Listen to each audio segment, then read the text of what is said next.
one funny man. What? Hey. Make some noise. Ladies and gentlemen, from LA to New York, Chicago to Mississippi, let's give it up for America's number one funny man, Rodney.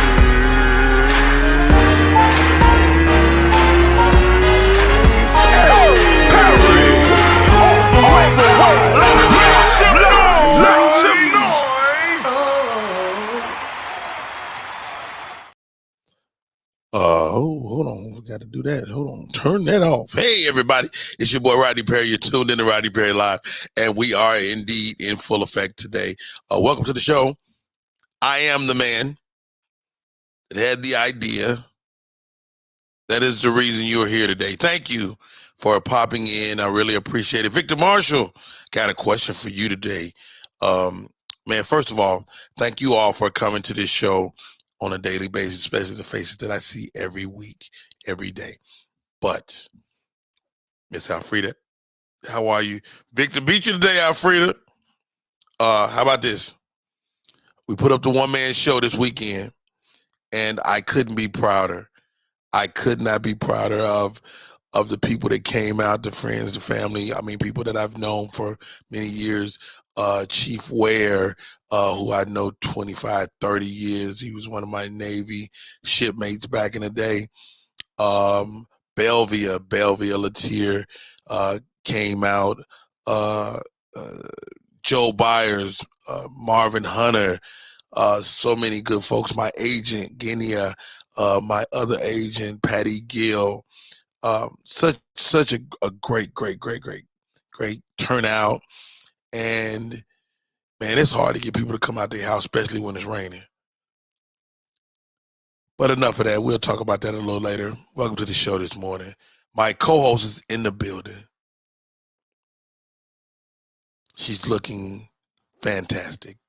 I don't know if she got a lighting crew over there or what, but OMG, she done woke up and beat the face, everything. Ladies and gentlemen, the most immaculate hair, stellar comedian, all out, all around nice human being. And she will send your ass a gift card. Ladies and gentlemen, welcome to the show. FloSoAmazin. Hey, Miss Flo, how are you? I'm good. Congratulations on your show. I was sorry I couldn't be there. Yeah, I'm gonna put it up again. And Flo, man, I've been doing comedy 30 years, right? And Wow. I learned about myself this weekend. I learned, there is so much in my life that I'm just not sharing as a stand-up comedian. I don't talk about my Navy career. I don't talk about my wife a whole lot, to be honest. And, outside of some jokes I've created, I say my wife is trying to kill me. I woke up, she had a pillow over my face. But she didn't do that. She didn't put no pillow on my face. She ain't put no pillow on your face. Yeah, but I am lucky I got sleep apnea because I'd be half dead anyway. Oh. Big Rich in the building. Alfreda, Trina Pinkard, Sandra Davis, thank you for joining us today. My co-host, Miss FloSoAmazin. Man, Flo, I really had to, I'm like, I did maybe 90 minutes of material I've never talked about on stage. Wow. I talked about my father, my dad's, and I heavily identify as a product of a single parent. But my mother wasn't alone. We had stepfathers. We had, throughout her life, maybe 4 different men. One lady said, she said, "How many daddies you got?" I was like, you know what? You had a couple of stepdaddies. I had a couple of stepdaddies. I have my biological father. Okay. My biological father, his name was Leo Jordan. I had Benjamin Perry who gave me his name. Gave me his name. My name is Rodney Benjamin Perry. This man gave me his name knowing that I wasn't his child. And this is in the 70s when guys wasn't claiming no babies that wasn't theirs. Facts. And so to kind of navigate through those stories and it kind of really opened my eyes to to like another way to approach my comedy moving forward. Mhm. Yeah. So it felt good to be vulnerable. And I feel like when you share, Yeah. more of yourself, you kind of, letting your guard down and you being more vulnerable. That's what it seems like to me. Indeed, like say for instance, Richard Pryor is still the GOAT for me, right? The greatest of all time to tell a joke. For me too. And Richard Pryor, I'm sorry, Eddie Murphy would be a close second. Mm. But Dave Chappelle to me is not that guy. And he makes me laugh. And I think he's super talented and he makes me want to be a better comedian. Mm-hmm. He's not the GOAT because I don't think he's sharing anything real. Mm-hmm. And people, you can argue me the point. I would love to hear. Agree to disagree, right? Oh my goodness, stop right there. Hold on, we have a legend that stopped in to see the show this morning. FloSoAmazin. Do you know Sylvia Traymore Morrison? Do you know who that is? No. Sylvia Traymore Morrison was a Black woman in the 70s, and she was one of the people writing Saturday Night Live. This is when Richard Pryor was one of those people, and she's an expert impressionist.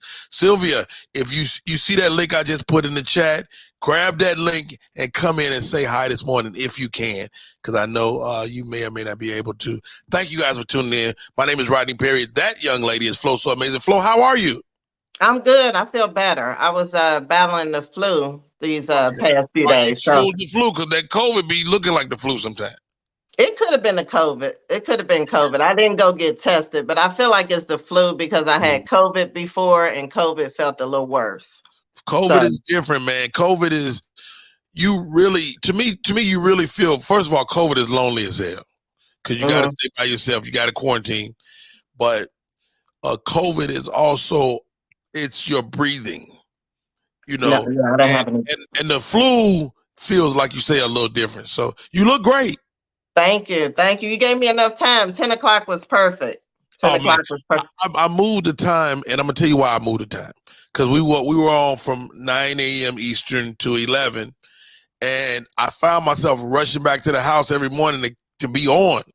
And I would drop my daughter off and then trying to get over here. Now I can kind of take my time. I can get into the morning stories. I can look at the hot topics. I can see what I want to talk about. And so it's helped me a whole lot. So yeah, that moved to I like the 10 o'clock. The 10 I o'clock. like 10 o'clock too. I like it. I definitely like it.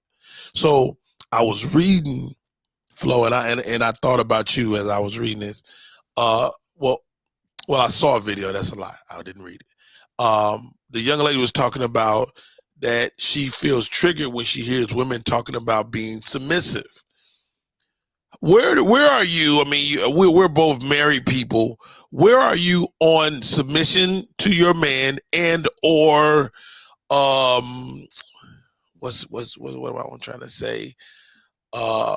Gender roles in our homes, in our relationships. Well, I definitely think the woman should be submissive to a man that's submissive under God. That's just me, because I feel like stop right there, because you don't just get a woman to submit; you have to submit to a higher power, to our God. Wow, that's great. Right. That's important for me, because I feel like then you won't abuse your position. You get what I'm saying? I can trust to be submissive under you. So I don't have a problem with it. Long as a man is not like, just I don't know, just overstepping their boundaries. Don't do too much, dog. Yeah. So I'm okay with it. And I definitely think there's not necessarily roles, but I understand why, men tend to think, the woman should cook and, maybe take care of like the household things, just because in the proper order, the man is out in the field, working. So the woman should take care of things. But if we all working, though, we should share the responsibility. I was gonna say today we should share, because most time I'm out in the field, so I work. So me and my husband, we okay with sharing duties. He don't trip about washing the dishes.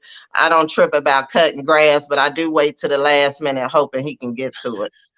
He will get. Well, I don't want my wife messing around with my lawnmower, first of all. leave my lawnmower alone. And if it's not me, I got my Mexican. Because I'm a slave driver. I got a Mexican. And them niggas cut so fast. They come and be gone. Grass be before cut. you even know it. Man, let me tell you something. My Mexicans are incredible.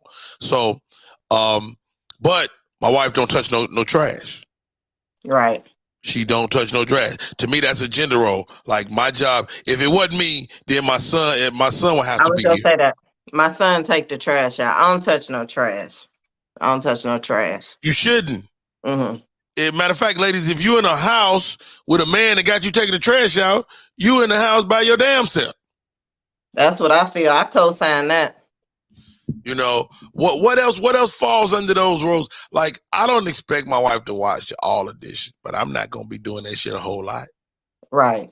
But you don't mind chipping in. How about cooking? How you feel on cooking? I like to cook. Okay. You know, like I cooked last night. You know, my wife don't eat meat, so I made like this fly ass little veggie soup. That shit was incredible. Oh God, it was so good. But yeah. See, my husband, he'll cook, so I'm pretty fortunate. He kind of like to cook too. He take care of the meat. I do the sides. So it's the teamwork. That's the way we do it too. Because you know, I like if I barbecue, ain't gonna be no sides if she don't get involved. Right. I'm straight ribs, chicken, da da da. And they be like, well, where the beans? I'm like, hey, look, if you want beans, you better go open that can. Yeah, that's how our household run. He's good with the ribs and the steak. Now I could cook some steak, but I don't play with ribs because I just can't. I haven't mastered how to make them. Ribs take practice. Right. I haven't mastered it. Yeah, wow, that's crazy. Hey, y'all, my name is Rodney Perry. You're tuning in to Rodney Perry Live. I'm sitting here with FloSoAmazin. Let's get to some of the hot topics, Flo. Black quarterbacks, 2 black quarterbacks in the Super Bowl. You know, even if you're not a Super Bowl fan, a football fan, you have to stop and acknowledge, man, Patrick Mahomes, Jalen Hurts did a great job last night. 35, 38 points. OMG. Did you watch the Super Bowl and take it all in? Yeah, listen, I actually thought the Eagles were going to give Kansas City the run for their money. So I did too. Right, I put my money on the Eagles, but not really like some money that was just in my head. I never really bet, but I put my money on the Eagles. But listen, either way it went, I really didn't care. But I was glad to see that history 2 black quarterbacks. But Mahomes pulled it off. I almost feel like he was playing about that foot, so we could have a little sympathy. Like he faked the whole foot thing. He faked the whole foot thing. He really did. But I wanted my Bengals in there. We came close. Hey, I was definitely rooting for the Eagles, man. But this is my thing. It was such a great game for it to end on a penalty or for it to end the way it ended. It was like watching 2 heavyweight fighters fight in the center of the ring and then stop and play a chess match to decide the whole thing.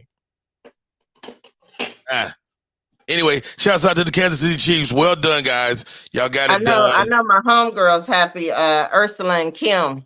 They love, yeah. So they were Ursula excited. came on the show last week, man. Ursula came on the show. She did a great job. I want to thank Miss Ursula. And Kim is one of my cool oldest friends. She used to help me with my merch and stuff when I would come to Kansas City. So yeah, they are good folks. Rihanna, the halftime show. That was amazing. I didn't know she was pregnant. I think I saw the baby foot. Right.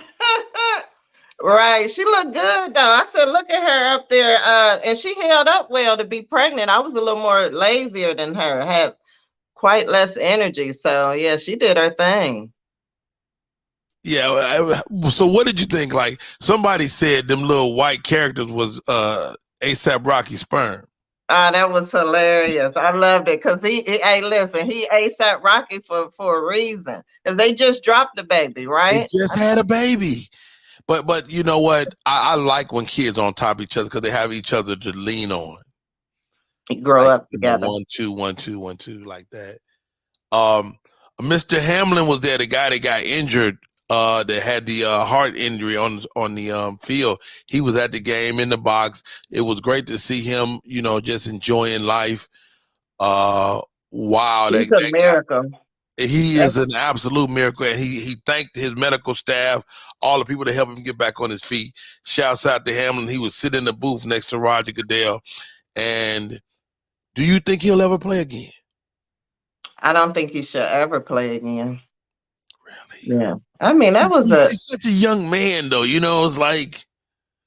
Yeah, but he have a lot of dope people around him where he can do something else in football. I'm not sure yet. Maybe some public speaking engagements, He something else. definitely could do that. Yeah, I don't think he should play again. And to be honest, I think it frightened him, that near-death experience. So he's saying, it's hard not to want to get back in the game. But I feel in the back of his mind when we showed the little interview that he's a little afraid to come back. He's afraid to come back. I believe he is, but he'll never say it. But I think he should he should take that win at life and just do something different. Indeed. A lot of people spend a lot of money on Super Bowl. They had all type of prop bets. People bet on everything from the flip of the coin to the winner and the loser.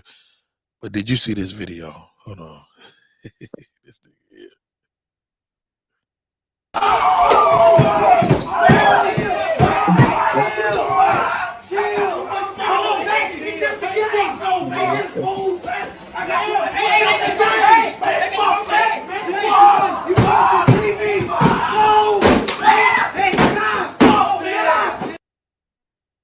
Yo. So he put some real money up. Apparently he put some money up and lost it all. He put some real money up. Yeah. It looked like it was probably his baby mama tax money. He has no way to get that money back. He is upset. Hey, I was talking to a friend yesterday. Dude told me the same thing. He had lost a bunch of money. He said, "I'm thinking about killing myself." The dude that he had lost to said, "Don't kill yourself till you pay me, though." That part. That part right there. People put serious money up for these games, and you never know how they go. You never know.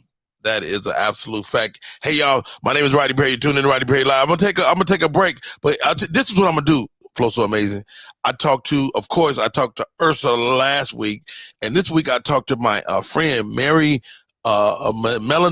Mary. She's a lawyer, and one of the things I want to do with this show is really for us to pay attention to what's happening on the legal landscape, so we can kind of be paying attention to what's happening. So I talked to her. I'm gonna run that right now, and I'm gonna run a commercial, and when I come back from the commercial, I'm gonna run that chat I had with her, and then we'll be back real soon. My name is Rodney Perry. You're tuned in to Rodney Perry Live. What up, y'all? It's Michael Sean, and I know you want to be a podcaster.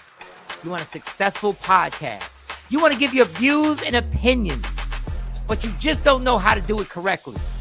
That's why you got to hit up ShawneeScott.com. You want to be on radio, and you want to know how to build your radio career. ShawneeScott.com. She's done all of this. I've worked alongside her for years, and I will tell you the information that she can give you is on a value level that I can't even put a price on it. All you have to do is go to ShawneeScott.com. Your future, right now. That's it. Michael Sean. Yeah. That is my man, Michael Sean. He is always a pleasure to watch, ladies and gentlemen. Check this out. This is that boom segment is near and dear to my heart. I reached out to my friends and said, "Man, I want to know what's happening on the legal front that we maybe need to be paying attention to before it gets to be a thing." All right, and my friends took the task and said, "Rodney, I'm in." Ladies and gentlemen, Melanie Mary Esquire, the Melanie Mary. She's been known to twerk on the internet while vacuuming. Welcome to the show, Melanie. How are you? Hey, Rodney. How are you? Good morning. Happy Thursday. Hey, your Why Am I Like This videos are hilarious. Thank you. I was at the Comedy Store the other day at Crack 'em Up Thursday, and literally a guy chased me downstairs because it's upstairs in the belly room. A guy chased me downstairs. He said, "Hey, Melanie, I really like your videos." I was like, "Thank you." And it's somebody I follow. And I was like, but sometimes people look different in person than they look on Instagram. I look the same. So I'm very recognizable. And so, I mean, this guy literally left his girlfriend upstairs and came down. Wow. How about that? Yeah. I was like, hi, how you doing? She was like, I'm a comedian. Just be cool. Be cool. I don't like him. Okay. No, I don't like him. No. But apparently like me. It's so much going on from the guys in Memphis to, R. Kelly. What's happening out there in those legal streets, man? So, obviously we know what's going on with the Tyree Nichols case, but I really want to talk about a breaking development in Mississippi. Okay. So this is literally, it happened yesterday. The Mississippi House voted, and this is in Jackson, Mississippi, which is the capital and the blackest city in Mississippi, over 80% black.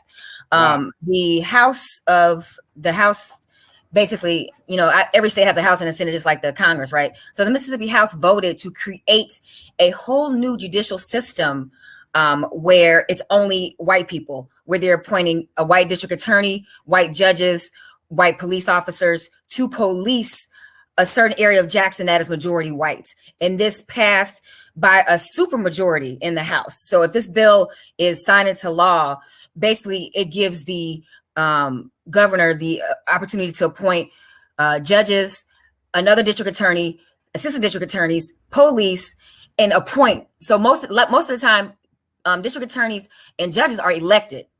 So this is a huge civil rights anomaly because, again, this city is majority black. So now you're basically segregating a section of the population. So this white area of the city will now only be policed by these white people and prosecuted by these white assistant district attorneys. And I mean, so it's huge. Like what says. What can the people of Jackson do? It seems like it's already done. Well, honestly, the only thing you could do is vote. And we turn out for the presidential elections, and even midterm elections, but we also need to be turning out for these local elections. I mean, there's no reason why a city that is majority black that this could happen, but the Republican lawmakers have been doing a really good job of gerrymandering and redrawing the district boundaries to ensure that they get in power. And unfortunately, Republicans outnumber Democrats in the Mississippi Senate and House. So, I mean, it sucks. So, like the solution is to vote. Because if you don't vote, then stuff like this happens. Wow, man, it's so interesting to fathom that something like that could happen in 2023 in Mississippi. I mean? And they're still dealing with water issues, like not unlike Flint, Michigan. So like I think their priorities are a little messed up. Let's see. So now abortion is illegal in Mississippi. They are creating, white courts for now, basically white justice. I mean, I think this country is going backwards as far as, racial equality, because even if you look at the Memphis police officers, like we've never seen within 3 weeks, officers get fired, suspended, indicted, arrested, released, all before the body cam video was out. And that was intentional because they didn't want that body cam video to be released before the officers were indicted because it was so egregious. And I haven't watched the video. I refuse to watch the video. I can't watch any more black trauma. But you bring up a great point. So even though what they did was horrendous, as blacks in law enforcement, they're not even being treated the same. They're not, because, and it's funny because they thought the blue would protect them, but they don't have the complexion for protection. How about that? Like, they don't have a complexion. You can be blue, but you black first, dude. How about that? And I say all the time, like people like the NRA, they stand up and fight for everybody with guns except for if you black with a gun. Well, I don't know if it was Chris Rock or Dave Chappelle, but it's like, you want to change the gun laws in the United States? Every black person get a gun and watch the gun laws change. How about that? Watch the gun laws change. Like if every black person was honored in this country, I guarantee you they would change, the law would change. We definitely have to vote. What else do we need to be paying attention to, Melanie? So, I mean, more on the social dystopia, but in Florida, the education, the school board basically has a proposal to basically track the menstrual cycles of female athletes in Florida. So they're asking and obviously there are Black female athletes in Florida, so this affects us as well. They're asking them to give the number of periods they've had in a year, the date their period started, the date of their last period. And I think this is interesting because Florida is one of the few states in the South where it is still legal to have an abortion up to 15 weeks and 6 days. I don't know why they just make it even 16 weeks. The only other state is North Carolina. I think is at 22 weeks. But because abortion is basically outlawed all over the South, Georgia, Mississippi, Alabama, Texas. I don't understand that, Melanie. Why do they care about that? So the reason why they're looking to track menstrual cycles or periods is because they're looking to see if these athletes have had abortions. Because if you miss a cycle and then there is no cycle for like 8 to 10 weeks, I mean, you could be pregnant, but there could be other things going on. It could be stress. You could have PCOS, polycystic ovarian syndrome, which is a disease that causes irregular periods in women and makes it difficult for them to conceive. Mm-hmm. So, I mean, there could be a multitude of reasons. And also it's basically trying to nail down whether they're transgender or not, because a transgender athlete would never have a period, obviously. So, I mean, it's basically the tightening it's kind of a backdoor way to look at to be intrusive into their lives.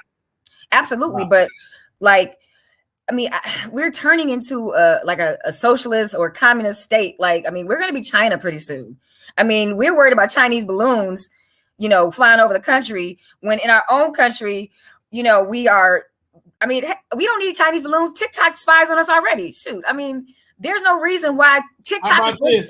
Your phone is already the biggest device in the world that you give all kind of access to. Absolutely. So, I mean, this collecting of information to basically put people on lists and monitor them and control their sexual activity and reproductive activity. I mean, this could have huge ramifications. So I really hope that the people of the state of Florida outcry against this and rally against this, because I mean, it's private information, it's sensitive information, and it's not information that the state should be collecting in order to prevent female athletes from playing in their selected sport. How about that? Hey, y'all, my name is Rodney Perry. That young lady is our illegal eagle, Miss Melanie Mary. Last thing, Melanie, anything we should be paying attention to other than what you gave us already? I think we should really follow the Memphis case closely to see how justice is meted out, because even in the case of George Floyd with Derek Chauvin, I mean, it took them like over a year to indict him. I mean, now he's been convicted, both state and federally, and he's serving his sentence concurrently. But it'll be really interesting to see how they're prosecuted, because now they've been charged with second-degree murder, and the difference between first degree and second degree is in premeditation, right? Yes, first degree murder, it has to be premeditated, like you've had to, sometimes, lie in wait or, concoct a scheme or plan. But second degree murder is kind of like spur of the moment. So, I mean, I'm interested to see if it'll be reduced to manslaughter, because again, Memphis, what jury pool are you drawing from? Memphis is majority Black as well. So like, I'm definitely going to be following this case very closely to see how the outcome is, because again, Black cops killing a Black man in a Black city with a Black jury, a Black mayor, a Black district attorney. I mean, like, it'll be interesting. A Black police chief, a Black female police chief. So it'll be interesting to see how this plays out when it's all us. Yes, ma'am. Hey, that is Melanie Marie. Melanie, how do we stay in touch? Well, you can follow me on all my social medias. The Melanie Mary on Twitter. Instagram is where I post my infamous videos and upcoming show dates. I have a show tonight in North Hollywood. I have a show Saturday on. Well, of course, that's not true. We did it on Thursday. But thank you to Melanie Marie for giving me that information, man. So much stuff. That's a lot to, to process, so much on the legal front and stuff like that, man. It's really, man, this world we live in, Flo, is it not insane? It's super insane. I'm confused on how does this get around us? How do they set these things in place before we can even vote? I know she said you want to get out and vote, but who knew? I think people would have, gotten out and vote if they knew that was going on. They was creating a white judicial system like that. I mean, with you know what? You make a great point, and that's why I wanted to cover some of these stories so we can start paying attention. Because it's in the paper. It might be even show up on your nighttime news. But a lot of us are tone deaf, and we are tuning it out. And you would rather watch The Masked Singer than pay attention to what's going on in the world. Wow. Hey, I'm Rodney Perry. Get this, Sylvia Traymore Morrison. She said, Rodney, I ain't cute. I don't want to come on there. I said, you got to. Ladies and gentlemen. She is cute. She telling stories. Ladies and gentlemen. Oh my God. Okay. I had the pleasure. I'm in Vegas, Flo, with Monique. Monique and I did a couple of dates, maybe 2 years ago now, maybe 3 years ago now, huh? 3 years ago. And I get a call from Washington, D.C., the mayor of Rap City. He said, man, my friend Sylvia is in Vegas and she wants to meet Monique. I said, well, who the hell is Sylvia? He said, you don't know Sylvia Traymore Morrison? He said, Google her right now. I picked up my phone, boom, boom, boom. Sylvia Traymore Morrison. She's history. She is Black history. She was a writer on Saturday Night Live, and they wouldn't give her full writing credit. She was absolutely there. You were part of the crew that was there when Richard Pryor was on. Am I right? Well, I was with the crew the original crew with John Belushi, Jared Morrison, John Belushi, and the first group of Saturday Night Live. When I went there, it was in 1979, I think it was. And because that's the year that Richard Pryor was supposed to host the Muhammad Ali roast at the Apollo, and he called the day of and said he couldn't do it. Can't do it, Jack. So Dick Gregory was standing there with his hands like, "What am I gonna do? Because I don't have nobody." And I just told this. Well, let's say that part because Sylvia Traymore Morrison is not only a fabulous comedian, but she's also an expert impressionist. I'm the first Black female impressionist in the history of this country. Is that true? First one. They've done all kind of research trying to find Black women. Now, I don't know about white girls. I think Carol may have, she's older than me, so she may have started. But I did my first show in 1969. And I was doing impressions. So by the time you're doing something, you 20 years in. Yeah. Get out of here. Well, now I'm 53 years in. So get out of Sylvia. First of all, you're looking gorgeous, okay? I look a hot mess. I was like, look at Flo up there looking like a major movie star. And just beautiful. And I'm going on here with my hair all look, I got a little ponytail. But Rodney, let me say this.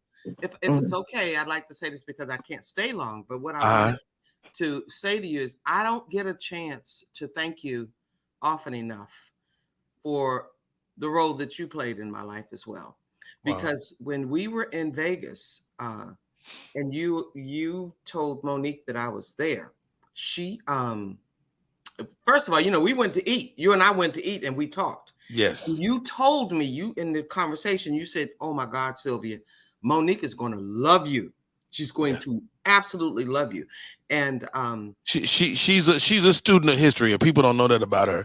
And she likes to connect with people that are real. And I knew after talking to you, I knew that she would completely love you. Well, how about this? Just yesterday, I think, I posted a video of her at my 50th anniversary, and she talked all about you. You got to go see it. It was so funny. She said, "So Rodney Perry, you know what I'm saying, sugar? Rodney comes." She comes back. You got to go on my Facebook page. I just posted it.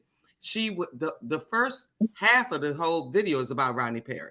Really? You came and talked to her and told her about me, and then she took me. Anyway, she brought me out to her residency for 9 shows. Yeah. And while I was there, George Wallace comes in, and he was like, "Who is this? Who is this? I ain't never heard of no Sylvia Traymore." And he brought me to his show to introduce he has a residency. He had a residency there as well. Yes. Mm-hmm. Now, I was recently, I just did Sherry Shepherd last Monday. And yeah, I'm trying to get her to come over here and sit in with us one day too. Oh, you know what? This woman, first of all, she basically put me on the map because most people for 53 years had no idea I existed. And here it is. I toured with Whitney Houston in 23 cities. I've been on the road with just about everybody. It's been such an incredible journey for 53 years, and still nobody knows me. But I've done the biggest stages in the world, and it's funny. And now Sherry, as a matter of fact, I did her show on Monday. 2 days later, she came back on her show and announced that I was there. She put put my books up. She said, "You got to buy these books. You got to do." I mean, she just, it was such a blessing. Wow. It was such a blessing that woman did just, and since then, my social media pages, I don't know what's on there because there's so many people that's coming up there talking about congratulations. How come we don't know you? When are you going to be doing next? So my next performance is I'm doing a play, one woman, entitled "The Return of Jackie Moms Mabley." And one of the reasons why I'm excited about that, we're at the Bowie Center in Maryland for the performing arts. I get to introduce the same way nobody ever heard of me. I mean, not nobody, but people heard of me. But it's just a lot of people haven't. A lot of exactly. I completely get it. I know what you're saying. Yeah. So anyway, I get to bring to the stage because a lot of people don't know that Moms Mabley was a singer and a dancer before she was a comedian. And I get to bring 9 women to the stage because I'm an impressionist. So I'm bringing Sarah Vaughan, Ella Fitzgerald, Billie Holiday, Josephine Baker, Nancy Wilson. Who is the other one? Pearl Bailey and Aretha Franklin. I do 9 impressions, and we opened in December. And the one question that people have asked me about the play is, how can you do 9 women and spot on? Because I hit them with Sarah Vaughan. Look at me, I do all that because people don't. Today's generation, they don't know these women who paved the way. Yes, people kicked in doors, knocked them down, put it on so that we. Well, your boy, oh my God, I can't think of his name, but his wife wrote a book called Comedians Laugh Be a Lady. And I'm in the chapter with, he died. I am sick that I can't remember his name. Anyway. You talking about, you just mentioned his name, Dick Gregory? No, not Dick Gregory. I'm going to tell you in a minute. But his wife wrote a book entitled Comedians Laugh Be a Lady. And I'm in the chapter with Gene Stapleton, B. Arthur, Mary Tyler Moore, all these white queens, so they say. And I'm like, I called the author and I said, so what made you put me in the chapter with those women? You didn't know her like that. I say it again. I'm sorry. I mean, did you know her? The author? The author, yes. I knew her because she interviewed me. Okay. For the book. So when I called her, she said, "Oh, you didn't know how she was going to organize the book." Right. I had no clue. So I said, "Well, why is it that you have me in here with all these white giants?" And she said, "Well, Miss Sylvia, you were right there with them. You, as a Black woman, you just didn't get the television coverage back then. Nobody putting Black women on no other than Diane Carroll." So the play that I'm doing, The Return of Jackie Moms Mabley, not only do I get to do Moms Mabley, I do a young Moms Mabley too. And I have those other 7 ladies who I just named for you. I get to scat like Ella Fitzgerald. So I'm just, I'm excited. And I wish, Rodney, that you guys could come and see the play. Hey, I'm gonna do my best. I just put up my one man show this past weekend, and Sylvia, when I tell you it's changed my life, it's changed my approach to comedy. Yes. And so I would love to see yours and how you approach it and how you use multimedia and how you tell this story of these incredible women, man. It's like an honor for me. What's your total runtime? 90 minutes or more? I'm up on that stage by myself for about an hour and about an hour 15, hour and 20 minutes. But it's like it's so much because it took me like 6 months to learn the whole script, you know, and then I had to do songs that the women did, and while I had to dress like all of them. So it's like I go backstage and switch into a whole new costume. And while I'm doing that, they have a voiceover to tell you about the woman who I'm about to do. So by the time they put her picture up on the screen, I come out just like them. It's a blessing. I love it. Oh, it's truly amazing. I can't wait to see your one-man show. Yeah, thank you for popping in today, though, man. Ladies and gentlemen, a legend on the show. We're in. Are we still in Black History Month? Yes, we are. Yeah, it's still Black History. How can we see it if we're not there live? Are you going to eventually put it out to the public? Or? Yeah, I think what they're doing is two things. I think they're arranging for a tour. Okay, good. Okay. I would rather they go ahead and film it and then put it out on Netflix or HBO, one of those things. So I wouldn't. It's such a lot of work, but it's an amazing piece of work. Andy, and emotionally, it's a lot too. I'm sure. And Andy Evans wrote and directed it. Andy is a comic who had the Solar comic way before Def Jam. See, it's so much. Our people, we just have so much going on that a lot of people just don't know this stuff. And it's like, it's difficult because for years, Hollywood would choose one person that they would put out there and let them blossom. And now, thanks to social media, you know, everybody's able to blossom if you put in the work and the time. You know what I'm saying? Well, Sylvia, meet FloSoAmazin. She's an absolute joy, a very funny comedian, very funny lady, and a wonderful human being. You know what? As I was watching your show before you sent the link, I looked at Flo and I said, already I love her spirit. Already. So I'm thinking she's probably funny as I don't know what. And I love her. Yeah. Then you know what? Here's another thing, Rodney.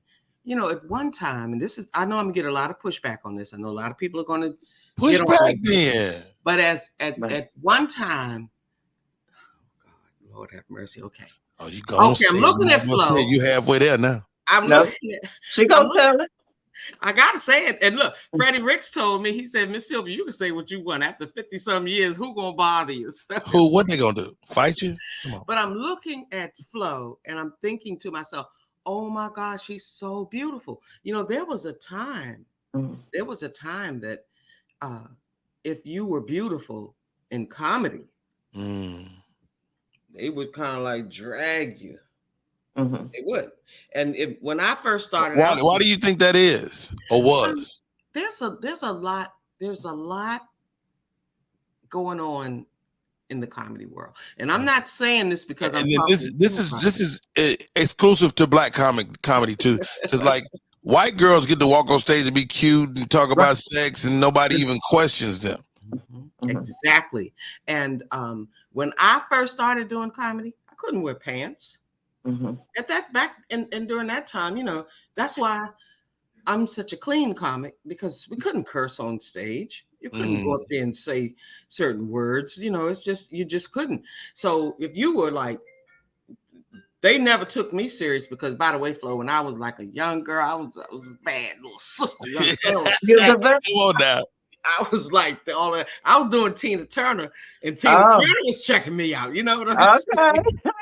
So you were showing out. Well, she was the entertainer who convinced Whitney. She didn't do it. I'm talking about my impression of her. When Whitney saw me doing Tina Turner, she was like, wait a minute, hold up. And then I followed up with Diana Ross. So these are two, in my opinion, two of the most beautiful girls we had. Wow. Yeah, you know. But nowadays, because of social media, it's changing. You can be as beautiful as you are, and you can still go out there and kill an audience. You bring some serious profitable, I'm talking about emotional profitable or emotion, what do you call it? Just funny stuff. They're going to see past how beautiful you are and love your work. So I agree. Rodney has, for me, once Chris Thomas, like you said, Rodney introduced us. He called you out in Vegas. Yeah, he did. I also, another thing you don't know, Rodney, and I'm so grateful. I'm so thankful to you for recording what Monique said on that stage that night. Pretty much changed my life, because when you sent me that video and she stood up there and talked about my history, and she was like, and Miss Sylvia, I just want to thank you, my baby. I just want to, She does so effortlessly. Do it again. Well, look, I never knew about you, all the doors you kicked in, all the ass whoopings you took. I don't curse, but this is what she was saying. And Rodney, without nobody even knowing, I don't even think he thought that this was going to be a great thing. I just knew it was a moment. I knew I was witnessing a moment, and if you could have that moment, you deserve to have it. Well, you gave that to me, and it opened up so many doors. Just like Sherry Shepard just posted this post that it was, I was almost in tears, because she said, you came on my show and you killed it. We're still getting compliments about you. And I mean, I posted, it was like, wow. So now on a national level, things have just changed overnight. So there are going to be a lot of FloSoAmazin people who are going to say, I've never heard of it, but now. That's true. Now I know. Here we go. That's and it's exactly never how too it late. happens. That's also the testament. It's never too late. Sylvia Trayvon Morrison, 53 years in the game, still singing these jokes, still cracking up. Flo, you got any questions for Sylvia before we can let her go?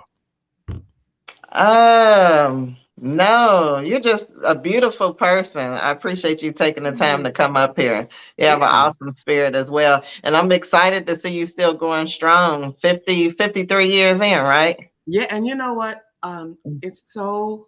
It doesn't seem like 53.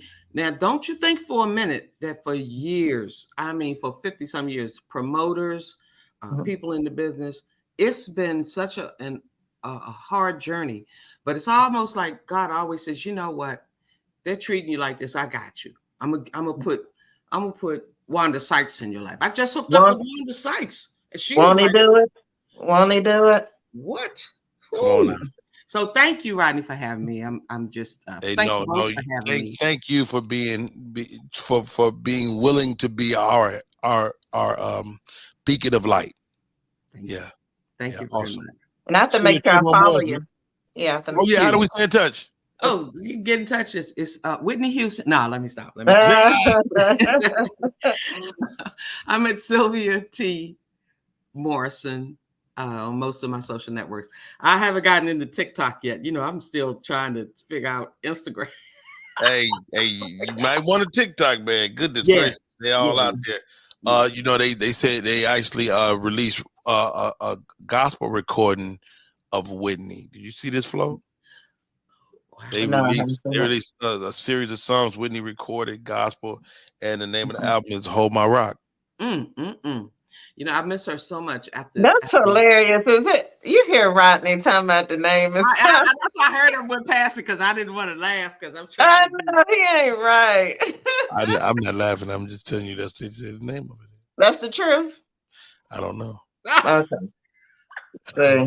But guys, please go on my social media page on Facebook and look at the Sherry Shepard interview. It has just taken over my social media. I mean, the people, America has taken over and there's so many people that are like, where have you been? How come we don't know? Oh my God. I did several impressions on her show. I did Whoopi Goldberg. Hey, let me just say this, okay? So I did a whole bunch of impressions. Well, not a whole bunch, about 4 or 5. And a couple of the first ladies, Michelle Obama and Mel. Can I talk to Miss Obama?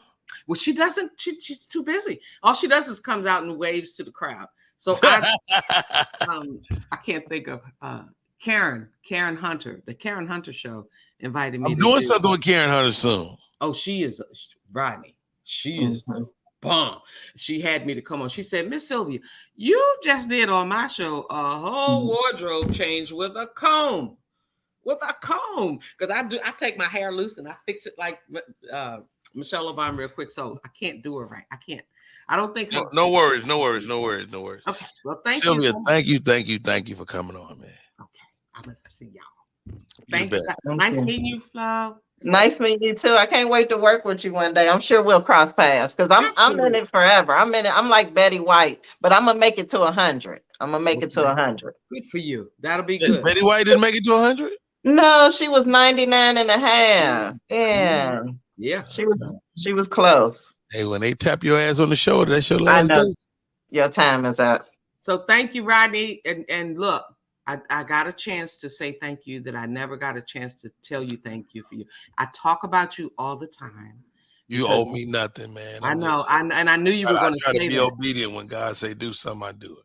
I knew you were going to say that, and I love that humility about you. I love that. So, you and I talked about when we both had COVID.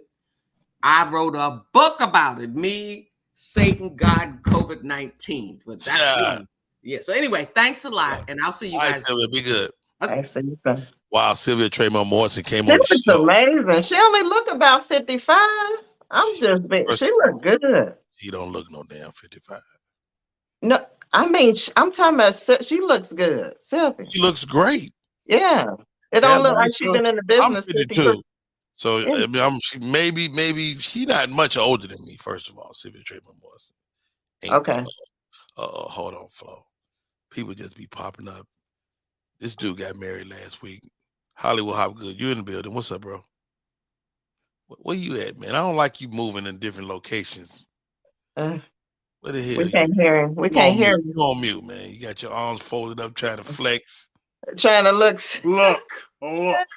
You know, my wife we still got the house in Oklahoma. It's only like 6 years to pay it off, so I told her we shouldn't sell it. Yeah. I wouldn't. That's a retirement. That's our retirement home. So we make a double payments to pay it off in 2. Well, okay. Teamwork makes the dream work. You got to pay taxes on it, though, so might as well just take your Oklahoma, yeah, it ain't nothing but $1,300 a year. Oh, wow. All right, none of my business. Hey, how does the one-man show go? Hollywood Hopgood. It was nothing short of amazing. I was telling Flo, matter of fact, Hopgood, say hi to Flo. Meet Flo. So amazing. Hey, Hollywood. Like I think Flo's so amazing that phrase should be a gospel song. She needs to patent it. Flo's so amazing. I've heard that. I need to get on top of it. Flo do. And Flo, would you please tell Rodney that he is a beacon for people? I don't know why he says he's obedient to God, but Rodney gives people so many chances on his platform, so many ways for them to be. Me included. Yeah, me included. That one-man show needs to be pictured. Somebody needs to be there recording that and send that to Netflix or Essence. Because you know what I'm doing next? I'm putting it up in LA. Oh, look at him taking phone calls. Essence is doing a deal now, Rodney. That they're who? Essence Magazine. What you doing reading Essence? Brother, I go to Essence every year. I'm on the app. They send me the app when the lineups come out. I go every year. You can't go no more. You married now. I know what you. I'm taking a wife. We already booked. Really? Yeah, on points. So they're doing a deal now. If you could tell your story. Oh, do you go to Essence? No, I never been to Essence. Oh, that's amazing. Yeah, you would probably kill it down. Yeah, because they do a comedy deal. Like Carlos Miller did a deal with Guy Torrey. Okay. And, Guy Torrey put it on. Yeah. I had to cuss him out because I'm like, Guy, come on, man. You my man. How you not put me on that show? Right. He had B. Simone. He had my boy Ryan Davis, who's hilarious. He had Carlos. That's my boy too. I like Carlos. Hold on. This is why my friends are stupid. The show went well. Rodney got a whole new mic. Yeah, right. Shout out to Rodney's mic. I've been had the mic, and you know what? This is the thing, Flo. I got the mic. I got a whole mixing board over here, and I wasn't using it. And this show has a life as a podcast too. So I wanted it to sound better to the people that would just listen to it. You are Okay. sounding very whitish right now. My voice is, you know. Tell me a I secret. think I'm just sleepy. But they're doing a deal now that if you submit your work, it'll be I don't care shown to about that. everybody. I don't care about the how good. I don't care about that how good. This is what I want to know. Do you and your wife, y'all just got married? They've been married, Flo. You know, we old school. Him and his wife been married all of 5 days. 6, 6 7. days. And then how long were you together before? About 4 months. They was in love years ago, and Yeah. they reconnected, did the nasty, and he said, I gotta jump up and down in that direction. He had to lock it in. Am I That's lying? I'm good. hilarious. Am I lying on you? It's your delivery. I know, right? He He slid it said, in on you. I want He slid nobody it in. else. I want nobody else stirring up your porridge. I thought it was more meaningful and love story. Like, oh, you saw her, she told you something good. No, y'all reconnected, y'all did it, and then you was like, I don't want nobody else to hit this, and you got married 2 days later. Yes, that's pretty much the gist of it. That's the cliff note. When you get as Cosby Show said, Cleveland knows. When you get to a certain point in your life and you realize your purpose and what you're supposed to be doing, I was built to be a husband. I was built, I was built, like Adam's rib. You find your rib, that's what she is. Do you subscribe to gender roles? Do you expect your wife to do certain things? Well, we co-CEO. Yes or no? He about to say something wonderful, Flo. It's not a yes or no question. Oh God, go ahead. We co-CEO. We co-CEO this relationship. She trusts me to go out there. She took the retirement from Southwest, and they're begging her to come back.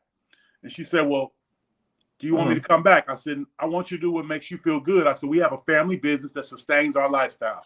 If you want to work in our family business, you can absolutely work our family business. You don't have to go work for somebody else. I haven't worked for nobody in 12 years. Our family business works." Well, I can't talk to people the way you do. You're not supposed to, because I'm engrossed in this thing. I said, but you start out just sharing what I share in regards to the business. So you told your wife, look, your ass can't work no more. Absolutely not. I told her she doesn't want to. I gave her the option of working our family business. Okay. If she wants to. What did she decide to do? Yes, and that's what she's doing.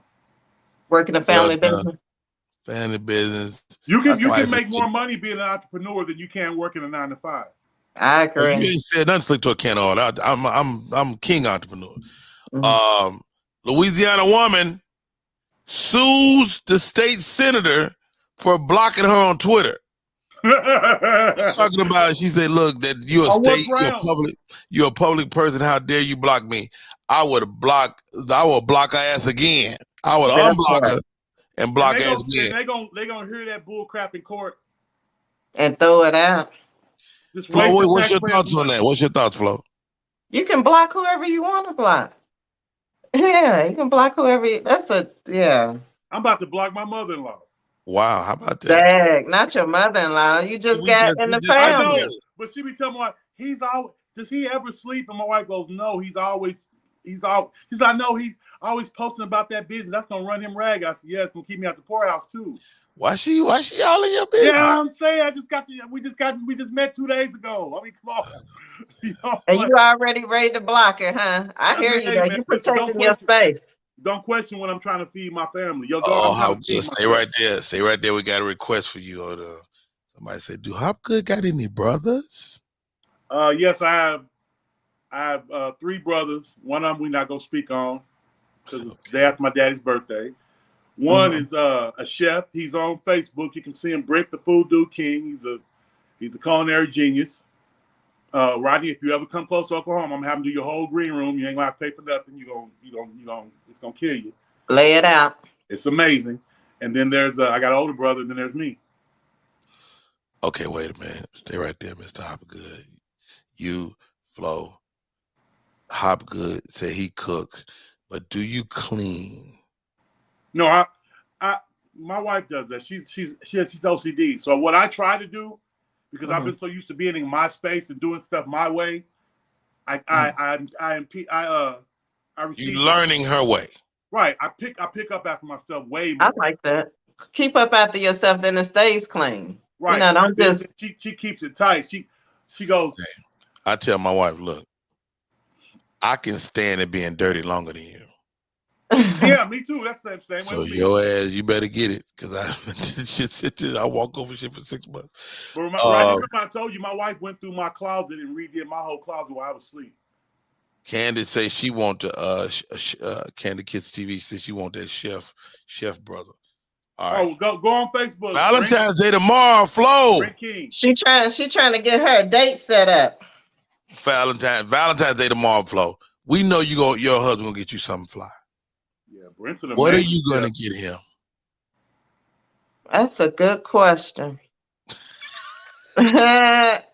It's probably something. It's probably some bedroom late. Don't answer that. Don't answer. Women always try to give you something. Stay right there. Stay right there. How good? Hey. We gonna take a break. Go back to the top of the hour, and when we get through, we gonna talk to Flo about Valentine's Day. Yo, this is gonna be great. Y'all stay right there. We'll be right back.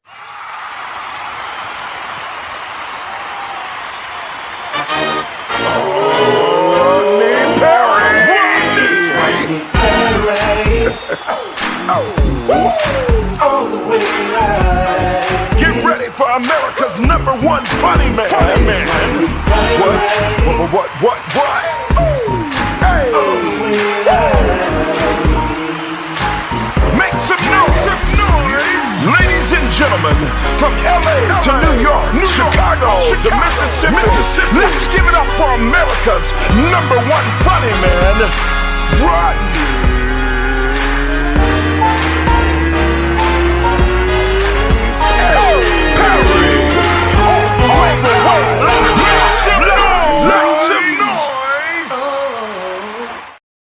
What's up, party people? It's your boy Rodney Perry. You're tuned in to Rodney Perry Live, man. I love that theme song. Who made that shit?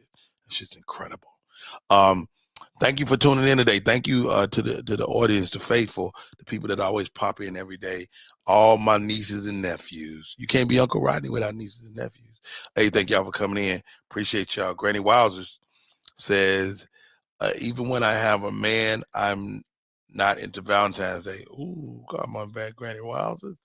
I want to be loved and spoiled every day, just like I spoil my man.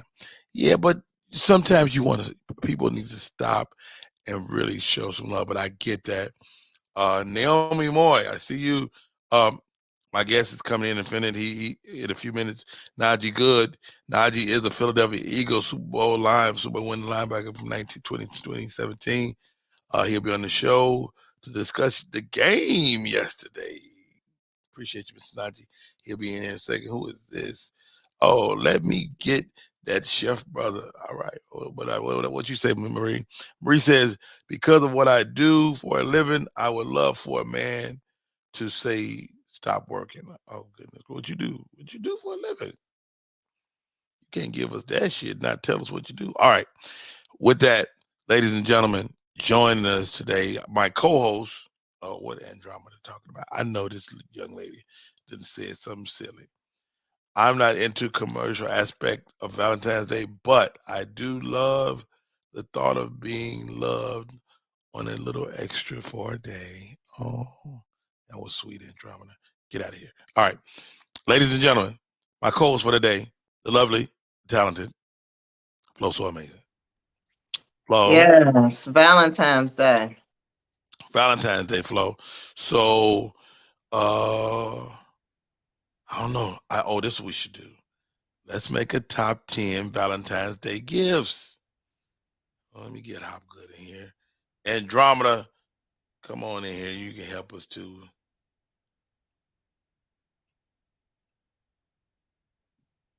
And if you have any ideas, anything you think I should do with the show, let me know, man. Shoot me an email, rodney@rodneyperry.com. Also, Hopgood. Yes, sir. How are you? We're going to put together a top 10. Let's do it. Top 10 Valentine's Day gives Flo. I think a good body massage, but the kind that they do that's like, more like foreplay, where I have on like a little red nightie, because I don't wear thongs. Women are always trying to give sex for Valentine's Day. No, it's a good massage. And then it So may you gonna end. actually do the you gonna do the massage? You gonna hire him a masseuse? No, I'm gonna do it. I'm gonna do it. Yeah. I'm gonna That's put baby oil. We're gonna have baby oil everywhere. I'm gonna have me a nice little red. I gotta do it now, and I'm putting it in the streets. But this is what I was thinking about doing, giving him a really good massage. Because I'm team granny panties. I'm team granny Oh panties. God, not team So granny panties. I am team the biggest panties you got. I love them. Wait a minute. Okay, so, massage. M-A-S.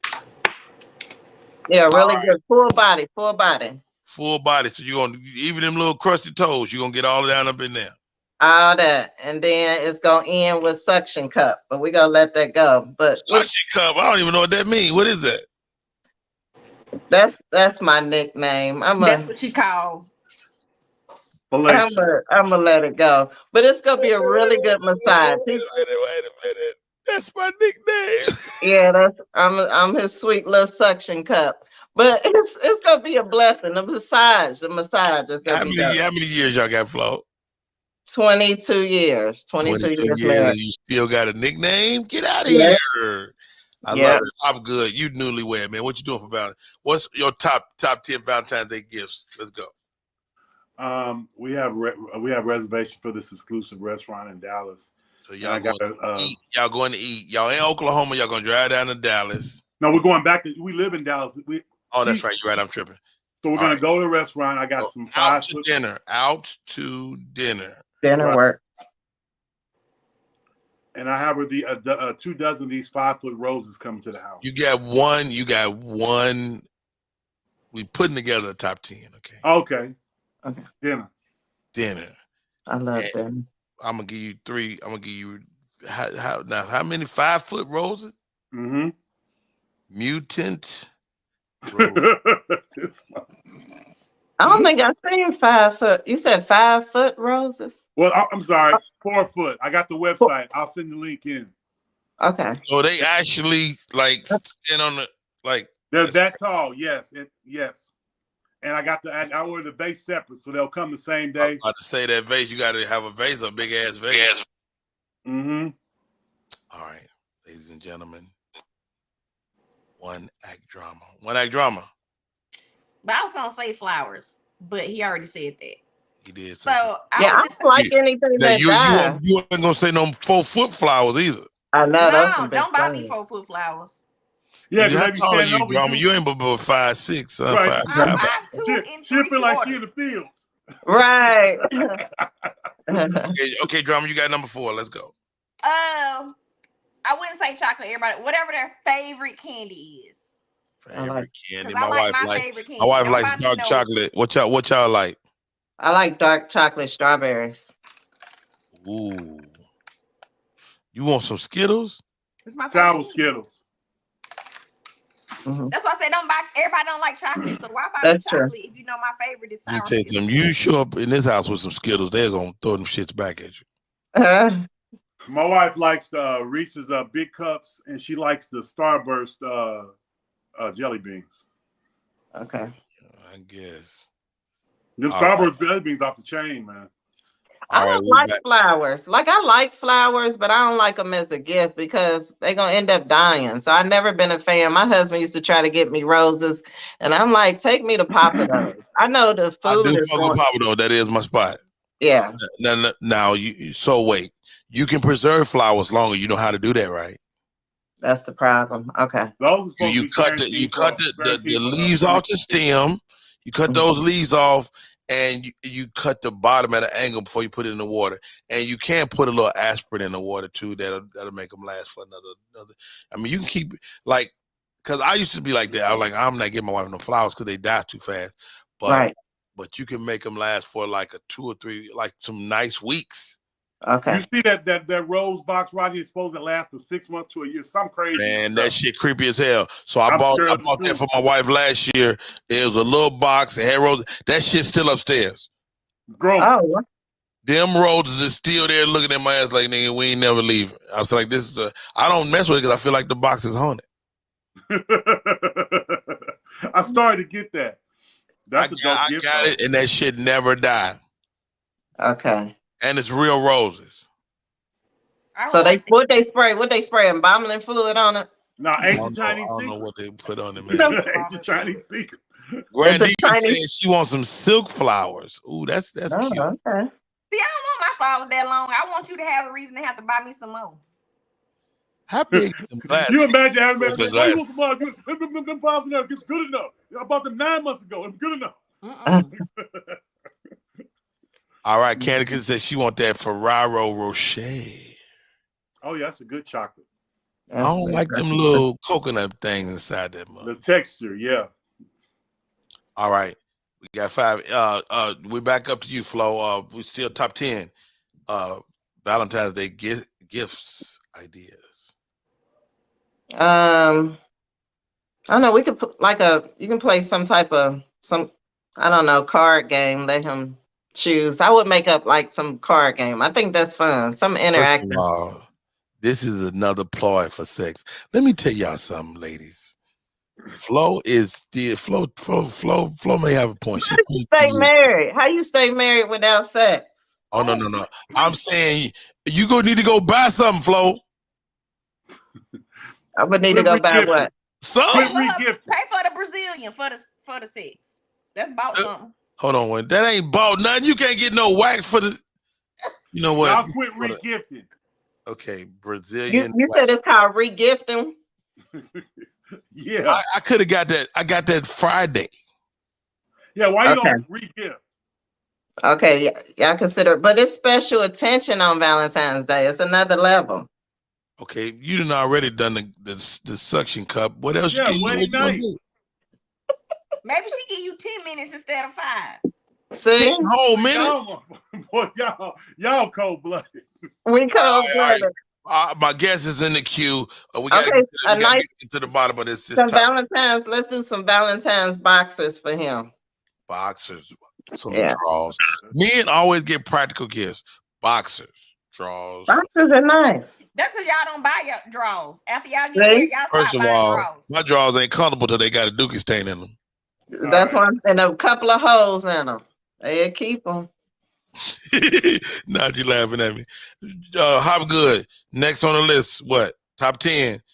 Jewelry. Valentine's Day gift ideas. Jewelry. That works. You want to show off. Hopgood, fucking wonderful ass. I knew he was going to say that. All right, 3 more. One act drama. Pay a bill. You will pay That's a the bill. MVP. Yeah, pay a bill. That's a load off somebody. Even if you just give me the cash stapled to the bill, just pay a bill. Well, you're a liberal woman. What bill though? Hold on, Hop. What bill? I don't care if it's my cell phone bill. A bill Ain't is no a bill. more. I You ain't want got to your pay bill paid. I'm talking about what you gonna give him. a cell phone bill. A bill is a bill. If I take, you know what? Detail his car. Take his car to get detailed. That's nice. Leave That's my nice. car alone. Stay out of my car because they don't tell him what I got in there. All right. So okay, French perfume, spa days, jewelry, a trip to the Mediterranean. Cologne is good. I like a good smelling I'm man. never had a Mediterranean, cologne. right? I've never had a cologne. Okay, COLOGNE. That baloney. I don't know. Okay. Who said the trip to the Mediterranean? Naomi, you know, she flexing. You know, a lot of black love. You know, a lot of us brothers don't have no passport. You know. No, don't say that. Last one. Who's got the last one? Flo, Hopgood, one act drama. Ooh, take the kids. Y'all supposed to be together. How the kids gonna be gone? Like 1 year, I got my wife a hotel room, and she spent her because her birthday is the 15th, so she spent it Valentine's Day and her birthday in the hotel room. I went and visited her, but I left, you know, and she just had the space to herself. I bet you had a good probably 2 weeks. Sweet action. That's good. But no arguing after that. You had No. She argued with me on the way out the hotel. On the way out the hotel, she had to come back home. That's hilarious. Lady is a nut. I love her. Hey, y'all, my name is Rodney Perry. You're tuned in to Rodney Perry Live. We're going to take a break. When we come back, Najee Good is on the line. He's going to tell us all about the Super Bowl festivities, man. His team didn't win it, but God dang it, they should have. Goodness gracious, man. Eagles played a hell of a game. Shouts out to Jalen Hurts. Shouts out to Patrick Mahomes. 2 black quarterbacks. The Super Bowl. Goodness gracious. Hey, we're going to take a break. We'll be right back. Oh, man, it's going to be good.